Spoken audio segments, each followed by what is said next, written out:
adalah cerita drama rumah tangga aku diselingkuhi suamiku karena alasan ini ternyata ini balasan akhirnya. Agar tidak gagal faham silahkan tonton dan simak cerita ini sampai selesai ya. Selamat menonton dan mendengarkan. Irma selalu percaya bahwa kebahagiaan tidak harus berisik. Baginya, rumah yang tenang, makan malam sederhana, dan tawa kecil sebelum tidur sudah lebih dari cukup. 8 tahun menikah dengan Aldi membuat Irma merasa hidupnya berada di jalur yang tepat. Tidak mewah, tidak sempurna, tetapi terasa utuh. Setiap pagi, Irma bangun lebih dulu. Ia menyiapkan sarapan, menyeduh kopi kesukaan Aldi, lalu duduk sebentar di meja makan sambil memeriksa pesanan usaha kecilnya.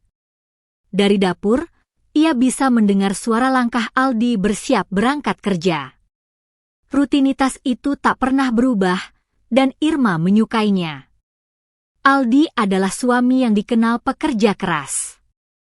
Ia jarang mengeluh, jarang bercerita tentang lelahnya, dan selalu berusaha terlihat kuat. Di mata Irma, itulah bentuk tanggung jawab. Ia bangga pada suaminya. Ia selalu percaya, selama mereka saling percaya, apapun bisa dilewati bersama. Di lingkungan sekitar, rumah tangga mereka sering dijadikan contoh. Tetangga melihat Irma sebagai istri sabar dan Aldi sebagai suami yang bertanggung jawab. Tidak ada pertengkaran besar yang terdengar, tidak ada drama yang diumbar keluar rumah. Semuanya terlihat baik-baik saja. Namun, kebahagiaan sering kali rapuh justru ketika kita terlalu yakin.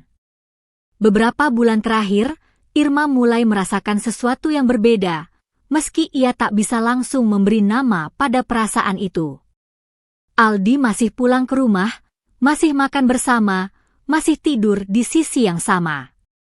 Tetapi ada jarak yang tak terlihat, seperti dinding tipis yang tiba-tiba berdiri di antara mereka. Aldi kini lebih sering menunduk menatap ponselnya. Percakapan sederhana terasa singkat dan hambar. Jika dulu Aldi akan bercerita panjang tentang pekerjaannya, kini jawabannya hanya sebatas capek atau biasa saja. Irma mencoba memaklumi.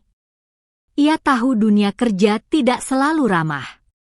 Suatu malam, Irma menyiapkan makan malam lebih istimewa dari biasanya.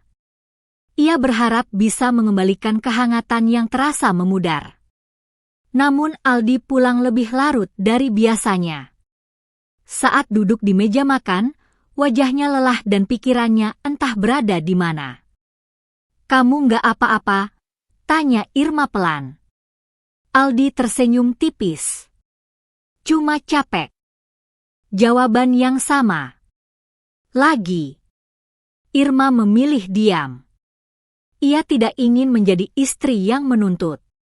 Ia takut jika terlalu banyak bertanya, justru akan menjauhkan.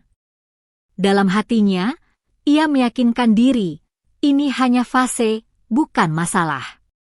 Namun, malam-malam Irma mulai terasa panjang. Saat Aldi tertidur lebih cepat, Irma justru terjaga. Ia menatap langit-langit kamar, bertanya dalam hati apakah ia telah melakukan sesuatu yang salah.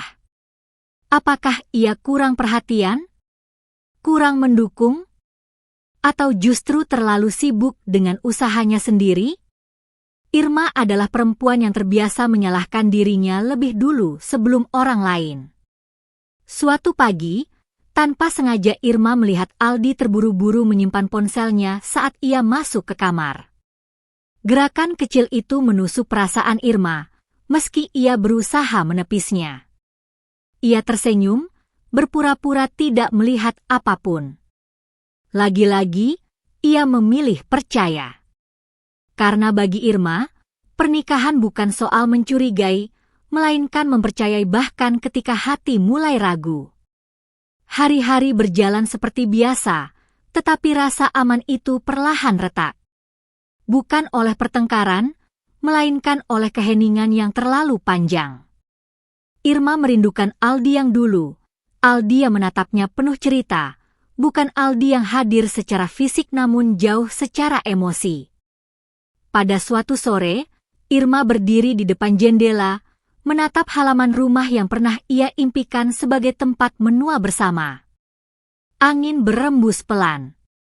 Ia tak tahu bahwa ketenangan yang ia rasakan saat itu adalah ketenangan terakhir sebelum hidupnya berubah. Karena Irma belum tahu. Rumah yang selama ini ia jaga dengan sabar.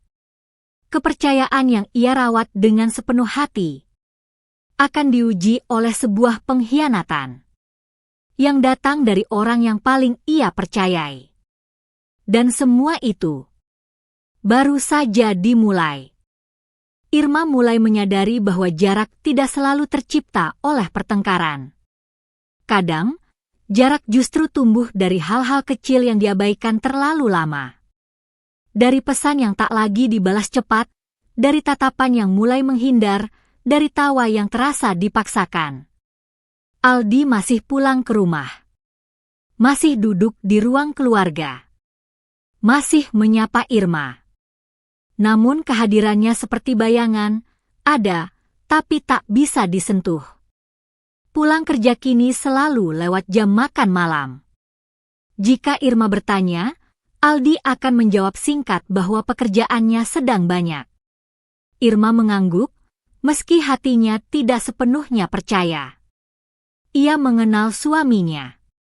Ia tahu perbedaan antara lelah karena kerja dan lelah karena menyimpan sesuatu. Suatu malam, Irma menyuguhkan teh hangat di ruang tamu. Ia duduk di samping Aldi, mencoba memulai percakapan ringan. Namun Aldi lebih sibuk dengan ponselnya. Jarinya bergerak cepat, wajahnya berubah-ubah seolah sedang berbicara dengan seseorang yang penting. "Kamu lagi chat sama siapa?" tanya Irma, berusaha terdengar santai. "Teman kantor," jawab Aldi cepat, lalu segera mengunci layar. Jawaban itu sederhana, tapi cara Aldi mengatakannya membuat dada Irma terasa sesak. Tidak ada yang salah dengan jawaban itu, yang salah adalah cara Aldi menjauh setelahnya. Sejak malam itu, Irma mulai lebih peka terhadap detail. Ia memperhatikan Aldi membawa ponsel kemanapun, bahkan ke kamar mandi. Ia melihat Aldi tersenyum kecil saat membaca pesan, lalu kembali datar ketika berhadapan dengannya. Senyum yang bukan untuk Irma. Irma mulai kehilangan selera makan. Ia sering duduk lama di meja makan sendirian, menatap makanan yang dingin. Ia merasa bodoh karena cemburu tanpa bukti, namun juga merasa bodoh jika terus menutup mata. Suatu sore, saat merapikan pakaian kerja Aldi, Irma menemukan selembar struk pembayaran hotel. Tangannya gemetar. Napasnya tercekat.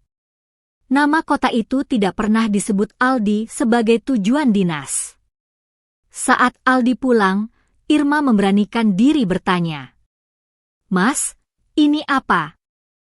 Aldi melirik sekilas, lalu berkata datar, "Oh, itu, aku pinjam jas teman. Mungkin tertinggal." Alasan itu terdengar rapi, terlalu rapi. Irma mengangguk, meski hatinya berteriak. Malam itu, Irma menangis dalam diam.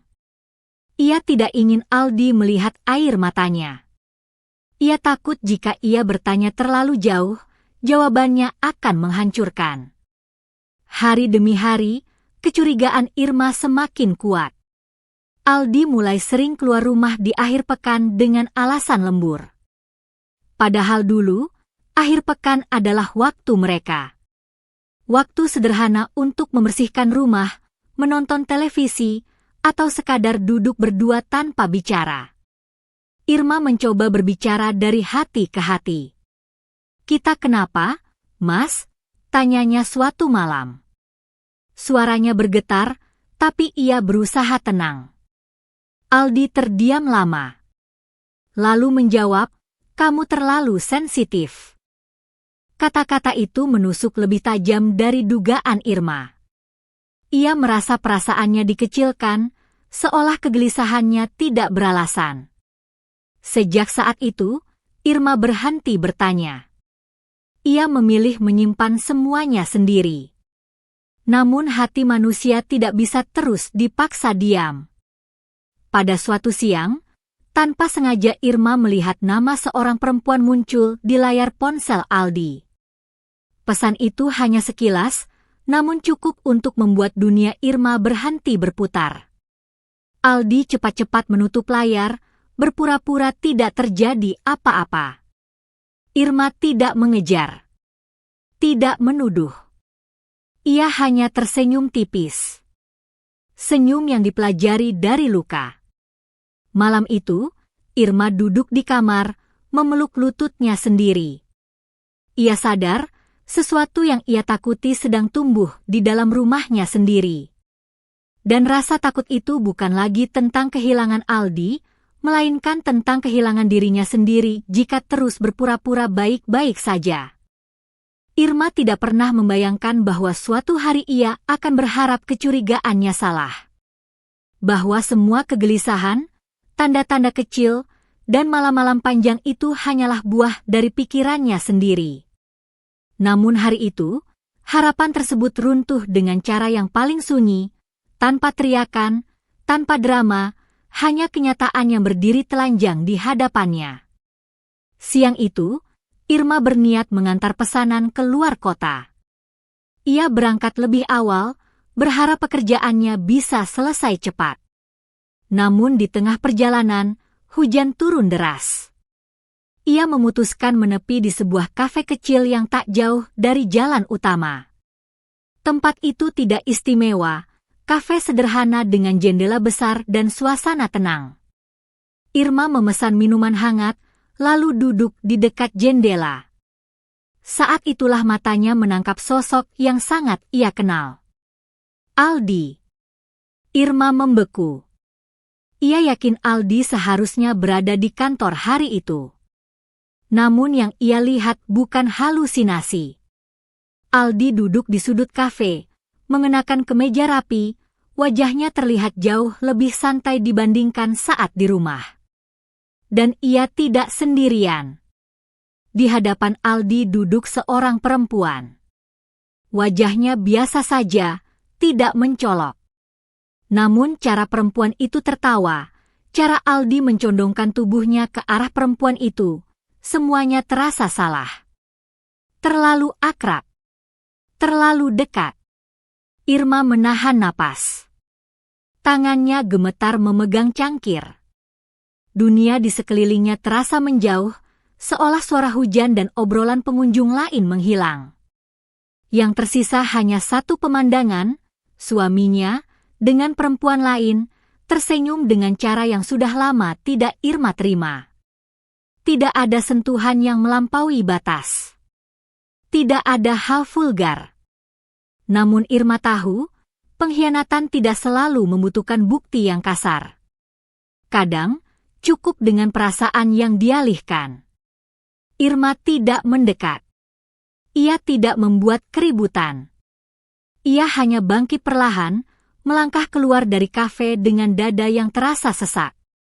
Begitu sampai di mobil, air mata yang sejak tadi tertahan akhirnya jatuh. Bukan tangisan histeris, melainkan tangis sunyi yang terasa lebih menyakitkan. Malam itu, Irma menunggu Aldi pulang. Waktu berjalan lambat. Setiap detik terasa seperti ujian. Ketika akhirnya pintu terbuka, Irma sudah duduk di ruang tamu. Wajahnya tenang, tapi matanya lelah. "Kamu dari mana?" tanya Irma. Aldi terkejut melihat Irma belum tidur. "Lembur." Irma mengangguk pelan. Kafe di dekat jalan utama itu juga termasuk lembur. Aldi terdiam. Wajahnya berubah. Detik itu, Irma tahu, kebohongan telah mencapai ujungnya. Aldi menghela napas panjang. Ia duduk, mengusap wajahnya sendiri. Tidak ada lagi alasan yang disiapkan. Tidak ada cerita yang dirapikan. Aku nggak niat nyakitin kamu, kata Aldi lirih.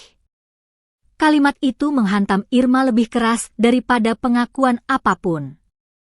Karena orang yang tidak berniat menyakiti, tidak akan mengkhianati. Aldi akhirnya mengakui semuanya. Ia mengakui ada perempuan lain dalam hidupnya. Ia menyebutnya sebagai teman bicara, seseorang yang membuatnya merasa dimengerti. Ia berkata, semuanya terjadi tanpa rencana. Irma mendengarkan.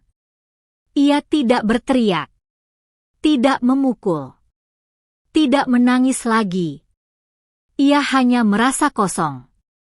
Sejak kapan? Tanya Irma. Beberapa bulan, jawab Aldi pelan. Beberapa bulan. Selama itu pula Irma mempertanyakan dirinya sendiri. Irma berdiri.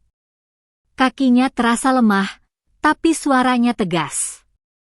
Aku cuma mau tahu satu hal. Kamu masih anggap aku istrimu? Aldi tidak langsung menjawab. Dan keheningan itu adalah jawaban paling jujur. Malam itu, Irma masuk ke kamar sendirian. Ia menutup pintu perlahan, seolah takut suara itu akan merobohkan sisa hidupnya. Di balik pintu, ia akhirnya menangis lagi, bukan karena Aldi memilih perempuan lain, tetapi karena ia menyadari bahwa cinta yang ia jaga dengan setia tidak dijaga dengan cara yang sama. Pagi datang tanpa benar-benar membawa terang. Irma terbangun dengan mata sembab dan kepala berat. Di sisi ranjang, tempat Aldi biasa tidur, masih kosong. Sepanjang malam, Aldi tidak masuk kamar. Ia tidur di sofa, atau mungkin berpura-pura tidur. Irma tidak tahu dan tidak ingin tahu. Yang Irma tahu, hari itu ia harus mendengar semuanya. Tidak setengah-setengah. Tidak dengan kebohongan yang dibungkus, kata manis. Di meja makan, suasana terasa kaku. Tidak ada suara sendok beradu, tidak ada sapaan pagi. Hanya dua orang dewasa yang duduk saling berhadapan, membawa luka masing-masing. Aku mau dengar alasannya, kata Irma akhirnya. Suaranya tenang, tapi tegang. Bukan pembelaan. Alasan yang sebenarnya. Aldi menunduk lama. Tangannya saling menggenggam, seperti orang yang sedang mencari keberanian. Aku ngerasa gagal, ucapnya pelan. Irma mengernyit. Gagal. Aldi mengangguk. Ia mulai bercerita tentang tekanan di kantor, tentang rasa minder melihat pencapaian orang lain, tentang ketakutannya tidak cukup sebagai kepala keluarga. Ia merasa hidupnya stagnan, sementara Irma justru mulai berkembang dengan usahanya. Aku pulang ke rumah, lihat kamu sibuk, mandiri, kuat, aku malah ngerasa kecil, lanjut Aldi. Aku nggak tahu cara ngomonginnya. Kata-kata itu membuat dada Irma terasa sesak. Selama ini, ia mengira dukungannya adalah bentuk cinta. Ia tidak pernah berniat membuat Aldi merasa tertinggal. Namun ternyata, justru disitulah retaknya bermula. Terus, tanya Irma, suaranya bergetar. Dia dengerin aku, jawab Aldi. Dia bikin aku ngerasa dihargai. Irma tersenyum pahit. Dan aku enggak. Aldi terdiam. Diam yang terlalu lama. Diam yang menjawab segalanya. Air mata Irma jatuh, satu persatu. Bukan karena cemburu pada perempuan lain, melainkan karena ia disalahkan atas luka yang tidak ia ciptakan. Jadi, kata Irma lirih, solusimu adalah mengkhianati aku? Aldi menggeleng cepat. Aku nggak bermaksud begitu. Aku cuma cari tempat aman. Kalimat itu membuat Irma tertawa kecil, tawa yang kosong. Tempat aman yang dibangun di atas kebohongan? Irma berdiri, berjalan ke jendela. Ia menatap keluar, mencoba mengatur napas. Ia teringat malam-malam ketika Aldi pulang larut, ketika ia menunggu tanpa protes, ketika ia memilih percaya meski hatinya ragu. "Aku capek," kata Irma akhirnya, tanpa menoleh. "Bukan karena kamu berselingkuh saja. Tapi karena aku merasa semua usahaku nggak pernah cukup." Aldi mencoba mendekat. "Aku masih sayang kamu." Irma menoleh tajam. "Kalau itu sayang, kenapa rasanya seperti aku sendirian selama ini?" Tidak ada jawaban. Hari itu, Irma menyadari sesuatu yang menyakitkan. Alasan perselingkuhan seringkali terdengar masuk akal bagi pelakunya, tapi selalu terasa kejam bagi yang dikhianati. Tidak ada alasan yang benar-benar bisa membenarkan luka yang disengaja. Malamnya, Irma duduk sendiri di kamar. Ia menatap foto pernikahan mereka, dua orang yang dulu saling berjanji untuk bertahan, bukan mencari pelarian. Ia tidak membenci Aldi. Yang ia rasakan justru lebih berat, kecewa. Kecewa karena Aldi tidak memilih berbicara. Kecewa karena Aldi memilih lari. Dan kecewa karena cinta yang ia jaga ternyata rapuh di tangan orang yang salah. Setelah pengakuan itu, rumah tidak lagi terasa seperti rumah. Dinding-dinding yang dulu menyimpan tawa kini terasa dingin, seolah ikut menjadi saksi dari kata-kata yang tak bisa ditarik kembali.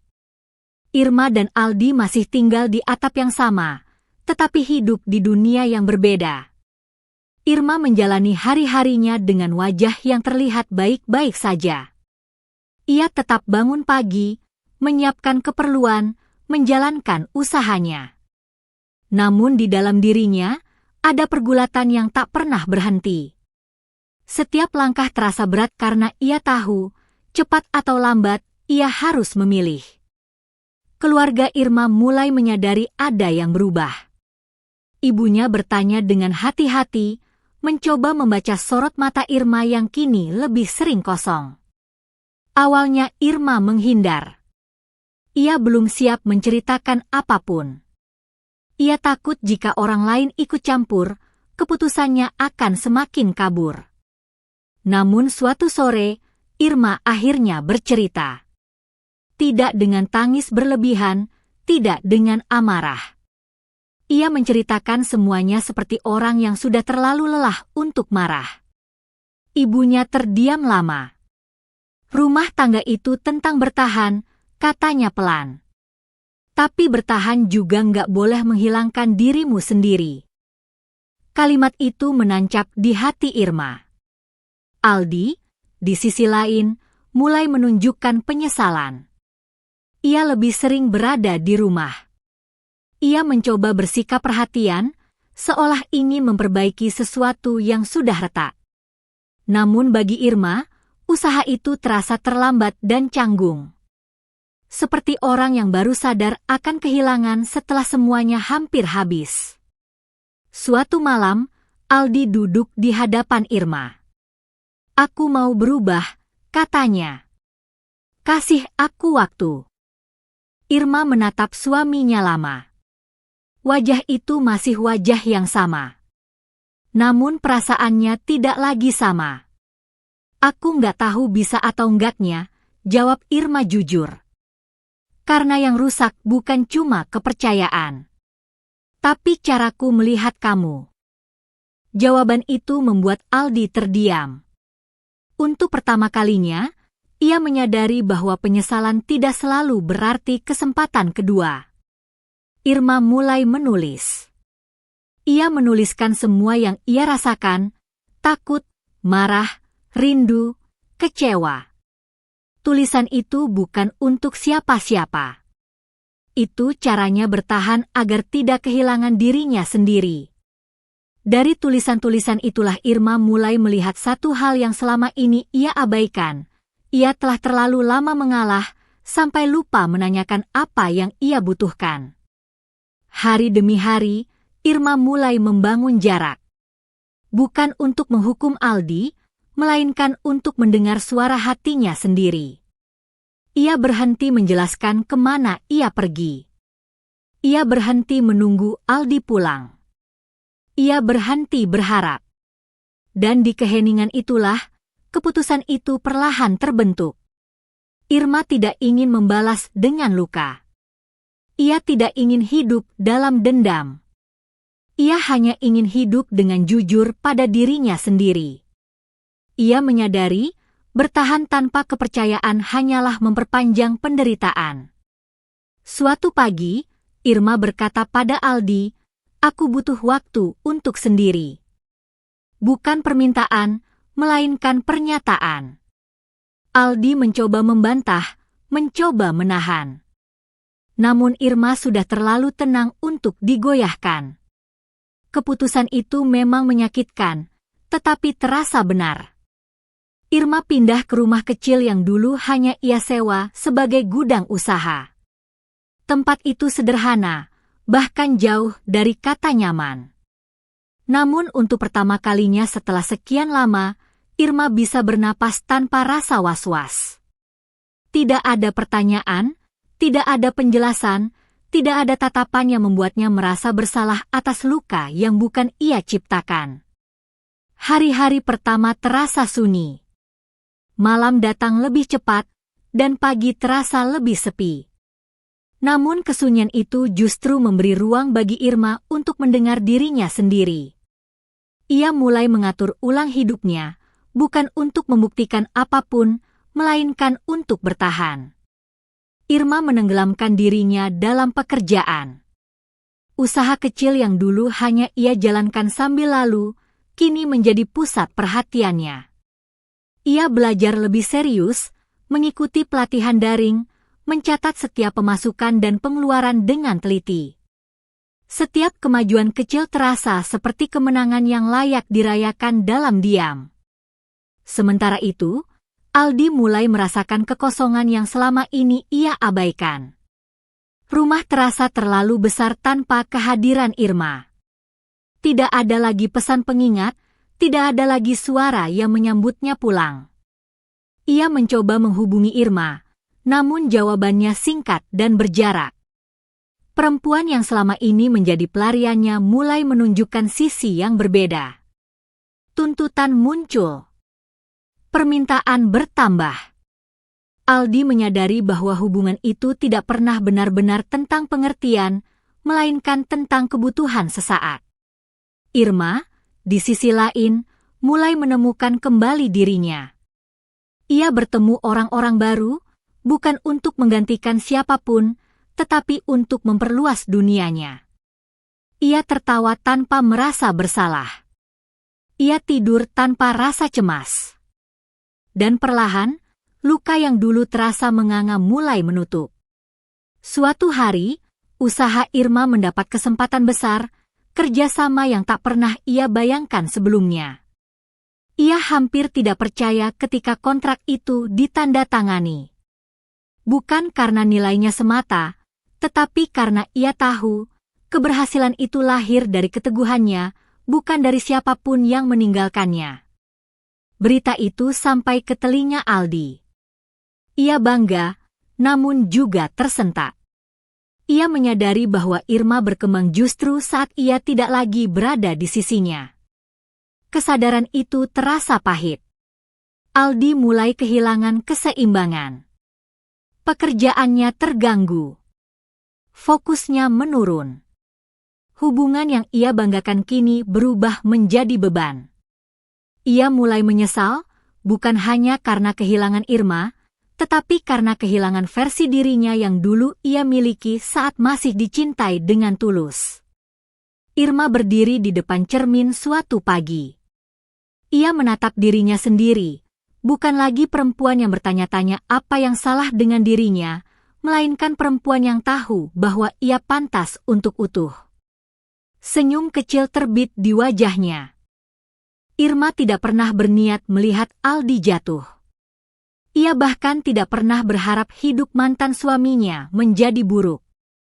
Namun kehidupan bekerja dengan caranya sendiri, memberi pelajaran bukan berdasarkan niat, melainkan berdasarkan pilihan. Usaha Irma terus berkembang. Namanya mulai dikenal. Orang-orang menghargainya bukan karena statusnya, melainkan karena ketekunan dan integritasnya. Ia semakin jarang memikirkan masa lalu. Luka itu masih ada, tapi tidak lagi mengendalikan hari-harinya. Sementara itu, dunia Aldi mulai retak dari arah yang tak ia duga. Hubungannya dengan perempuan yang dulu terasa menyenangkan berubah menjadi penuh tekanan. Tidak ada lagi percakapan hangat. Yang ada hanya tuntutan, tentang waktu, tentang kepastian, tentang hal-hal yang tak bisa Aldi berikan. Perempuan itu ingin kehidupan yang stabil, bukan hubungan yang dibangun dari kebohongan. Di kantor, posisi Aldi mulai goyah. Kinerjanya menurun, fokusnya terpecah. Ia kehilangan semangat yang dulu ia banggakan. Rekan-rekannya mulai menjaga jarak.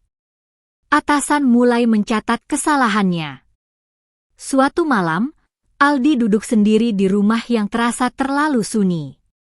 Ia membuka pesan-pesan lama dari Irma, kalimat sederhana yang dulu ia anggap biasa, kini terasa hangat dan tulus. Untuk pertama kalinya, ia memahami arti kehadiran yang selama ini ia abaikan. Kabar tentang kesuksesan Irma sampai kepadanya lewat orang lain. Bukan dari Irma sendiri. Dan justru itulah yang membuatnya semakin tersadar, Irma tidak lagi membutuhkan pengakuannya. Hubungan Aldi dengan perempuan itu akhirnya berakhir. Bukan dengan pertengkaran besar, melainkan dengan kelelahan. Perempuan itu pergi saat Aldi tak lagi bisa memberi apa yang ia inginkan. Saat itu, Aldi mengerti, hubungan yang ia bangun tidak pernah kuat sejak awal. Ia mencoba menghubungi Irma. Pesannya dibaca, namun tak segera dibalas. Ketika akhirnya Irma menjawab, kalimatnya singkat dan sopan. Tidak ada kemarahan, tidak ada harapan. Dan itu terasa lebih menyakitkan daripada penolakan. Aldi menyadari bahwa balasan itu bukan kehilangan pekerjaan, bukan ditinggalkan selingkuhan, melainkan kehilangan seseorang yang dulu mencintainya tanpa syarat. Irma, di sisi lain, merayakan keberhasilannya dalam kesederhanaan.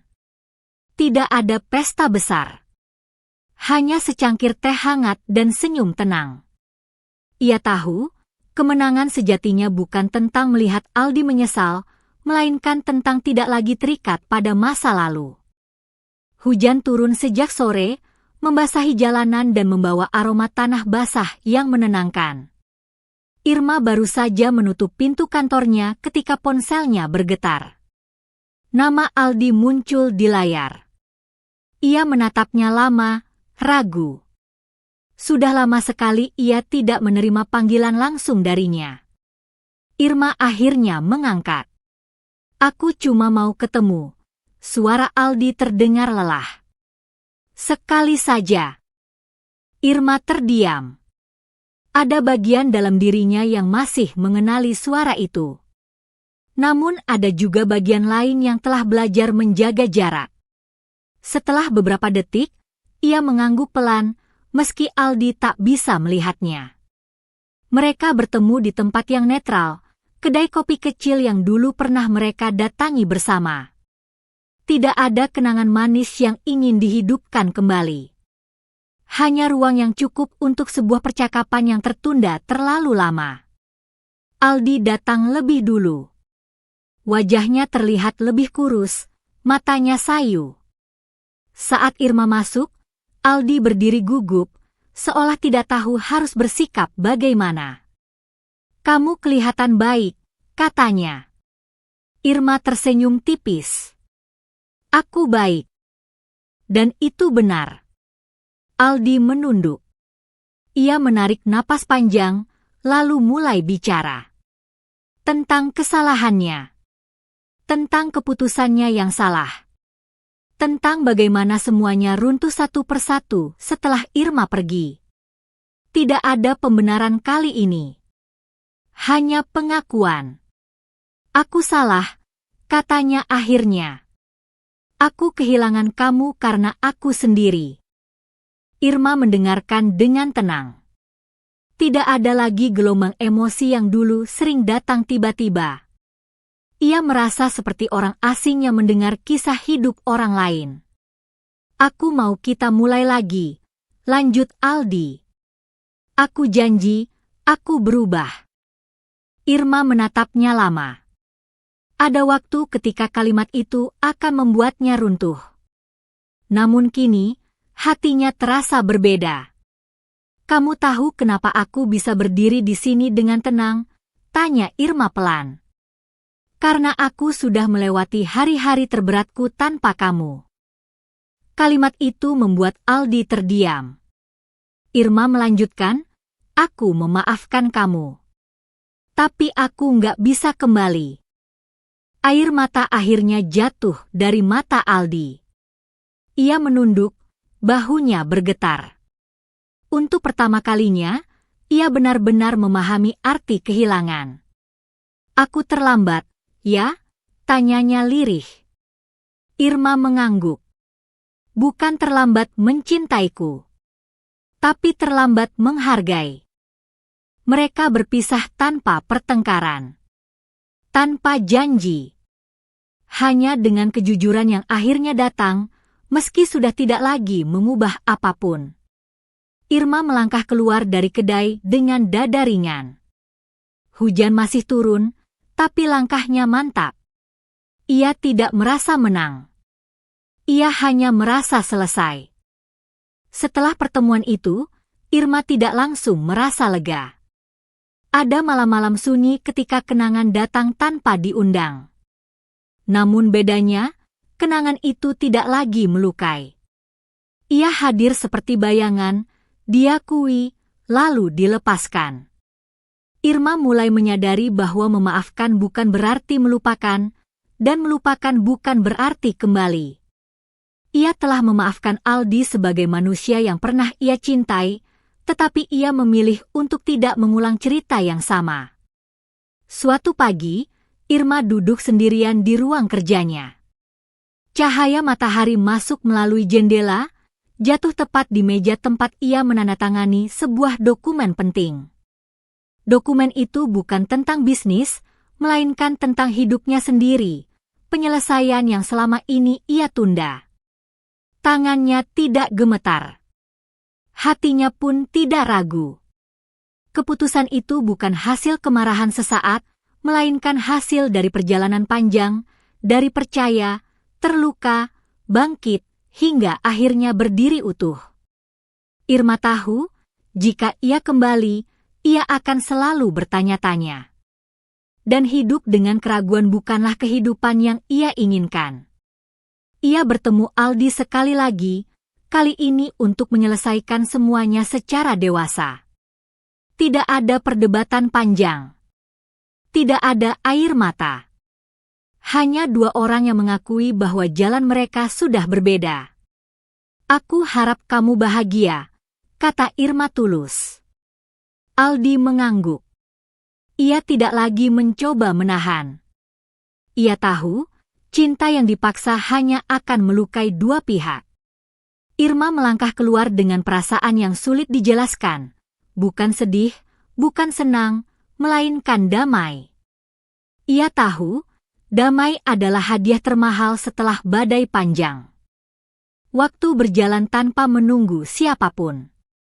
Musim berganti, dan Irma belajar bahwa hidup tidak berhenti hanya karena satu bab ditutup. Ia menata hari-harinya dengan ritme baru, lebih sederhana, lebih jujur, dan lebih ia pahami. Usahanya kini berdiri kokoh. Irma tidak lagi bekerja untuk membuktikan apapun, melainkan untuk memberi makna. Ia menjadi sosok yang dihormati, bukan karena status masa lalu, tetapi karena keteguhan dan ketulusannya. Ia sering tersenyum, bukan karena hidup selalu mudah, tetapi karena ia tahu caranya bertahan. Sesekali, Irma mengingat masa lalu. Bukan dengan luka, melainkan dengan rasa syukur. Dari pengkhianatan, ia belajar tentang batas. Dari kehilangan, ia belajar tentang nilai dirinya sendiri. Dari perpisahan, ia belajar bahwa cinta sejati tidak pernah memaksa untuk tetap tinggal. Aldi menjalani hidupnya dengan cara yang berbeda. Ia tidak lagi mencari pelarian. Ia belajar bertanggung jawab atas pilihannya sendiri. Penyesalan itu tetap ada, tetapi kini menjadi pengingat, bukan beban. Ia memahami bahwa ada cinta yang hanya datang sekali dalam hidup, dan ketika disia-siakan, ia tak pernah kembali dengan bentuk yang sama. Suatu pagi, Irma berjalan menyusuri jalan kecil di dekat tempat tinggalnya. Matahari hangat menyinari wajahnya. Ia berhenti sejenak, menarik napas dalam-dalam, dan tersenyum. Tidak ada lagi beban di dadanya. Tidak ada lagi rasa takut akan masa depan. Ia tahu, kebahagiaan bukan tentang siapa yang bersamanya, melainkan tentang siapa dirinya saat bersama dirinya sendiri. Cerita Irma tidak berakhir dengan kemenangan yang riuh, tetapi dengan kedamaian yang utuh. Dan justru di sanalah kekuatannya. Film ditutup dengan pesan yang sederhana namun kuat. Pengkhianatan mungkin melukai, tetapi keberanian untuk memilih diri sendiri adalah balasan yang paling adil. Dan bagi Irma, akhir ini bukanlah penutup, melainkan awal baru, yang akhirnya ia jalani tanpa rasa takut, tanpa penyesalan, dan tanpa kehilangan dirinya sendiri.